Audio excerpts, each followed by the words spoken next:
Now, residents of Qumbu in the Eastern Cape say the Sulenkama hospital is not well equipped to handle the COVID-19 pandemic. Both the community and board members are complaining about the state of the hospital, saying it's dirty and some wards are dysfunctional because of a lack of equipment. SABC News reporter Atule Joka is at the hospital. Let's now cross to Atule. Atule, welcome to SABC News Channel. Welcome to the agenda. Speak to us about that particular hospital you are in, but in particular the Eastern Cape. The news coming out of the Eastern Cape around COVID-19 get worse and worse by the day. Well, good morning to you in studio. Today we're outside Qumbu Magistrate Court. That's another story that we're going to be going to in the second stanza of our journey. So this first story that we are at right now, it is a story of a femicide. This is a 51-year-old woman who was allegedly kidnapped and found murdered in a field. So people here have mobilized themselves and come here outside the Qumbu Magistrate Court to sort of submit a petition to say enough is enough. It is quite gender-based violence and femicide must come to an end. So Mom J, a 51-year-old, was kidnapped while she was driving with her son, and then the kidnappers fled away with her, and then she was later found a few days later. But I am joined by Umama here who will expand on us about this matter. Mama, if you nithi kwanele ngoku. Enkosi bhuti, sithi kwanele ngoku ukubulawa kwabafazi bengenzanga nto, bengenamandla akuzilwela kuba umama lona ubezihambela ingxaki zomzi wakhe, kodwa wadibana namadoda esigangeni amthatha amkidnapper sengazi ba usiwaphi, ekugqibeleni waphela ebulawa. Sithi kwanele ke ngoku singabafazi, amadoda umsebenzi wawo kukusikhusela nokusithanda, kodwa ngoku na akayenzi lonto, enzi opposite yayo, okusibulala nokusihlukumeza. Kwanele ngoku na asifuni kuphinde kufe omnye umfazi. Sithi kwanele, enough is enough. Okay.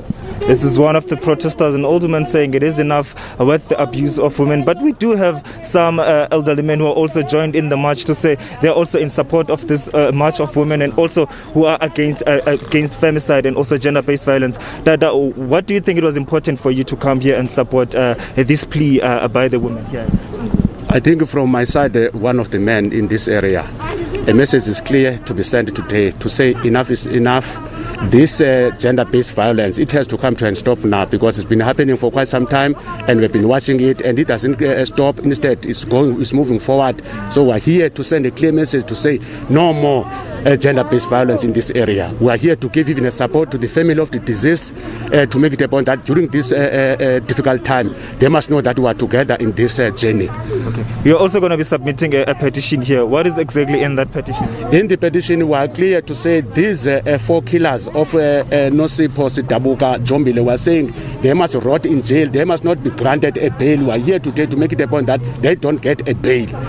And also, can you confirm amongst the accused who has been arrested? The people that we were told that they were arrested is the ex-husband of the deceased, Mr. Pindile Jombile, is there, and also his new, because there's also another wife, the new wife.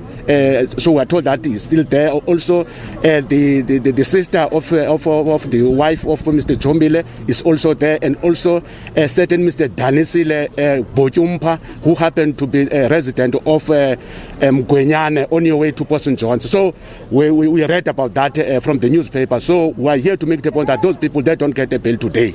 And also, why do you think it's important for them to not get this bail?